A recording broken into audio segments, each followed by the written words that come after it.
오늘 주신 하나님 말씀은 신명기 28장 36절에서 57절입니다. 오늘 말씀의 제목은 저주의 선포도 사랑입니다 라는 제목이에요. 저주의 선포도 사랑입니다. 복이라는 것은 하나님께서 좋은 것을 주시는 것이죠. 그거는 저와 여러분이 일반적으로 다 아는 것이고, 그러나 복의 또 다른 형태가 있는데 그것이 뭐냐면 안 좋은 것을 피할 수 있게 해주시는 거죠. 우리의 인생을 살다 보면 좋은 것도 보고 안 좋은 것도 봅니다. 그런데 하나님의 복은 좋은 것을 주시는 것도 복이고 안 좋은 것을 피할 수 있게 하시는 것도 복입니다. 그러한 의미에서 하나님의 복의 선포도 복이고 하나님의 저주의 선포도 복입니다. 하나님의 복의 선포도 사랑이고 하나님의 저주의 선포도 사랑입니다. 그 이유는 제가 어린아이를 예를 들어서 말씀을 드렸습니다. 제가 저희 아이를 한 5살, 요즘은 옛날에 미운 7살이 요즘은 5살 정도라고요. 저희 아이가 한 5살에서 7살 정도 됐을 때 저희 아이가 뭔가를 잘못해서 제가 매를 든 적이 있는데, 지금도 기억난다고 그랬어요. 매를 든 적이 있는데 정신봉이라고 해가지고 매를 만들어 놓고선 가져오라고 그러죠. 그러면 그 아이 스스로 가지러 가는 도중에 자기가 맞을 걸 가져가니까 이미 한번 맞은 효과가 있고요. 또 성신봉을 가져오면 이제 방바닥을 때리죠. 직접 아이를 때리는 게 아니고 방바닥을 때리면 또 맞은 효과가 있죠. 그래서 결과적으로 애를 안 때리고도 매를 댄 효과가 있는 것입니다. 그런 의미가 좀 있죠. 실제로 되기도 하지만 제가 기억나는 것은 실제로 매를 대진 않았지만 방에 들어가서 손들고 있으라고 한 적이 있습니다. 지금 벌써 20년도 넘은 이야기인데 아직도 기억나는 거 보면 걔가 뭘 잘못했는지는 기억이 안 납니다. 그런데 벌 준 기억이 납니다. 근데 나중에 제가 좀 오랜 시간 동안 방에 들어가서 손들고 있으라고 했는데 이 아이가 손을 내리지도 못하고 정말 오랫동안 들고 있었나 봐요. 나중에 눈물을 첨벙첨벙 흘리는 모습을 보는데 가슴이 아프더라고요. 그 가슴 아파서 아직도 기억이 나는 겁니다. 지금도 가슴 아픈 거 보니까 그런 느낌이 있습니다. 어쨌든 제가 아이를 매를 드는 것도 그렇고 방바닥을 때리는 것도 그렇고 또 벌을 세우는 것도 그렇고 그런 거 할 때 아직까지도 가슴 아픈 거 보면 사랑이죠. 누가 자기 자식을 매를 대고 싶겠습니까? 벌을 주고 싶겠어요. 그렇죠? 그러나 아이를 사랑하는 마음에서 하는 건데 가슴 아프죠. 그래서 이 저주는, 하나님의 저주의 선포는 그런 사랑입니다. 가슴 아픈 사랑입니다. 가슴 아픈 사랑을 하나님께서 우리에게 하시는 거죠. 일종의 방바닥을 때리는 거예요. 경고의 의미입니다. 이런 얘기입니다. 우리 인간들은 에덴 동산에 있을 때는 걱정할 필요가 없죠. 우리가 생각할 수 있는 모든 것 또는 그 이상의 것을 하나님께서 공급해 주시기 때문입니다. 그런데 선악을 알게 하는 나무의 열매를 어찌어찌 해서 먹고 하나님으로부터 도망쳤죠. 하나님의 낯을 피해서 도망쳤고 결과적으로는 에덴에서 나오게 됩니다. 쫓겨났다고 그러는데 인간의 결과의 책임이죠. 쫓겨난 후는 어떻게 됐냐면 하나님의 도우심, 하나님과 함께 하실 때의 도우심을 못 받게 됩니다. 그러면 에덴에서 나온 후는 스스로의 힘으로 살아갈 수밖에 없는 현실이 오게 되죠. 그래서 에덴에서 쫓겨난 아담과 하와 그리고 가인, 아벨 이들이 가서 살았던 곳이 에녹성이라고 그러는데, 에녹성은 철의 도시라고 그러죠. 철은 매정한 도시죠. 양육강식의 매정한 도시입니다. 강자는 살아남고 약자는 잡아먹히는 그런 사회죠. 그런 사회에서, 그런 세상에서 살아남으려면 스스로를 지켜야 되기 때문에 많은 죄를 범하게 됩니다. 그런데 에덴 동산은 죄를 짓기 전이죠. 그리고 에덴 동산에서 나온 이 땅의 세상, 에녹성은 죄 지은 인간, 죄인이 사는 세상입니다. 그리고 그 죄인들은 자기가 죄인이기 때문에 이 세상에서 살아남기 위해서 또 다른 죄를 지을 수밖에 없습니다. 그래서 이 땅은 타락한 땅이죠. 저와 여러분들이 현재 주어진 이 현실이 그런 것입니다. 이 땅은 기울어진 운동장이라고 말씀드렸어요. 우리는 똑바로 서 있으려고 애쓰는데, 그리고 똑바로 서 있다고 생각하는데 사실은 비스듬한 언덕에서 지금 중심 잡으려고 발버둥을 치고 있는 상태입니다. 그래서 언뜻 삐끗하면 밑으로 굴러 떨어지는 상태입니다. 그리고 그 밑으로 굴러 떨어지는 그곳은 무적행이죠. 무적행, 소위 말해서 지옥이라는 뜻입니다. 그런 현실의 세상이라고 상정을 하면 오늘 말씀이 더 은혜롭게 느낄 수 있습니다. 이 기울어진 운동장에서 우리는 똑바로 서려고 애쓰고 있는데, 사실은 인간은 스스로가 똑바로 설 수가 없어요. 서 보려고 애쓰고 잠깐은 내가 똑바로 섰다고 생각할 수도 있지만, 기본적으로 기울어진 운동장을 인간은 알 수가 없습니다. 왜냐하면 천지를 창조하신 하나님께서 만들어 주신 세상에서 하나님을 등지고 있다는 그 자체가 이미 굴러 떨어질 가능성이 있는 세상으로 나왔다는 것이기 때문에, 그런 기울어진 세상 위에서 스스로가 자기 자신을 지킨다는 것은 사실 불가능합니다. 그래서 우리는 이런 생각을 많이 하죠. 스스로를 지키기 위해서 담을 높이 쌓고 돈이나 권력이나 지식이나 이런 것들로 내 스스로를 지키려고 애를 씁니다. 소위 말해서 이성적 힘으로 나 자신을 지키려고 하죠. 그런데 인간에게는 한계가 있잖아요. 인간은 시간적 한계가 있고 공간적 한계가 있고 그렇습니다. 시간과 공간 내에서 이것을 뛰어넘는 능력이 이제 지적 능력인데, 이성을 사용한 지적 능력인데, 그래서 공간적 한계를 극복하기 위해서 자동차, 비행기까지 만들었죠. 심지어는 우주선까지 만듭니다. 시간적 한계를 극복하기 위해서 자동차로 빨리 다니죠. 옛날에는 걸어 다닐 것을 이제는 자동차, 비행기, 이제는 심지어는 인터넷으로 엄청나게 빠른 활동을 하게 되죠. 예전에 그래서 시간과 공간을 극복하는 것을 효율성이라고 그러고 능률이라고 그러고, 그런 속에서 살고 있습니다. 사실 우리 동네는 좀 그런 시간과 공간을 효율적으로 사용하는 데는 좀 늦죠. 우리보다는 서울에 있는 사람들이 좀 더 많은 효율성, 생산성을 가지고 있고, 우리나라보다는 미국이나 유럽 쪽이 좀 더 그런 면에서는 생산성이 높습니다. 그렇습니다.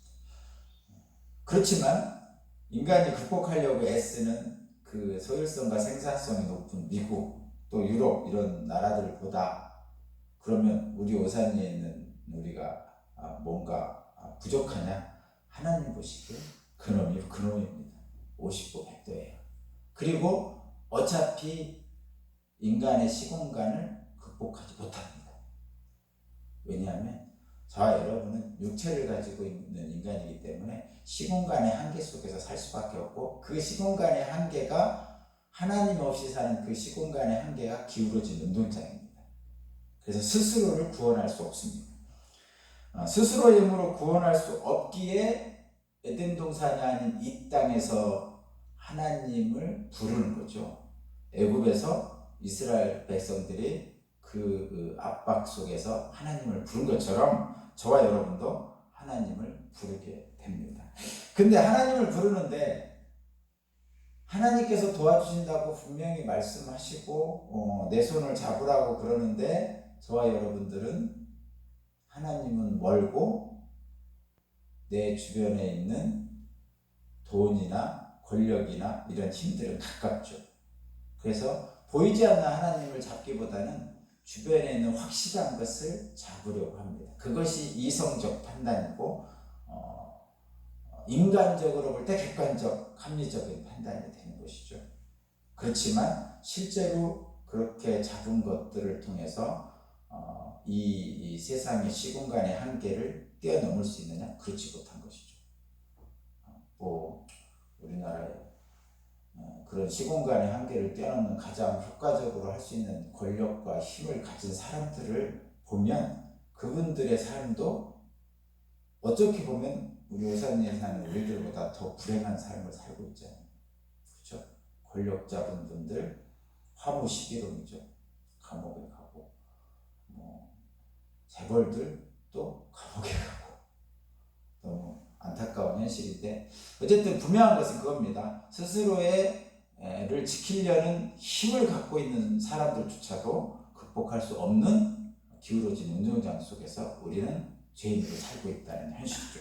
그때 하나님께서 우리에게 자유의지를 주신 것을 사용할 수밖에 없습니다. 하나님의 형상을 따라 지음받은 인간에게 주신 하나님의 성품, 그리고 능력, 그것이 자유의지인데, 하나님께서 우리에게 주신 그 자유의지를 사용할 수밖에 없어요. 어떻게 하냐? 하나님께서 그 의지를 주셨죠. 하나님이냐 아니냐를 선택하게 합니다. 우리 자유의지로. 자유의지로 선택하지 않으면 아무 의미가 없습니다. 그래서 끝까지 하나님은 기다려주시는 것이죠. 기다려주십니다. 그래서 하나님이냐 아니냐를 선택하게 하는데, 그 이상의 능력은 필요가 없어요. 인간에게. 뿐만 아니라 그 이상의 능력도 없습니다. 그냥 하나님이냐 아니냐만 선택하면 되는 거죠. 그러면 선택한 사람은 나머지는 하나님이 다 업어서 안아서 이렇게 키워주시는 것이죠. 그리고 하나님의 신비 안에 들어가면 그 이상의 능력이 저절로 있기 때문에 저와 여러분은 하나님이냐 아니냐만 선택하면 됩니다.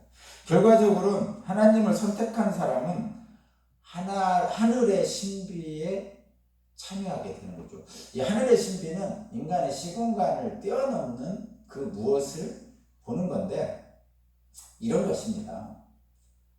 하나님의 형상을 따라 지음받은 사람에게는 하나님의 신비를 보고 느끼고 행할 수 있는 능력이 사실은 주어져 있죠. 그런데 저와 여러분은 이 땅에서 기울어진 운동장 속에서 죄인으로 사는 동안에 그것을 잊어버리고 사는 것입니다. 그 상실했던 하나님의 형상으로 지음받은 자의 능력이 하나님의 은혜로 우리에게 보여지는 거죠. 그리고 우리는 그것을 붙잡게 되고 그 순간에 하나님의 신비 속으로 들어가는 겁니다.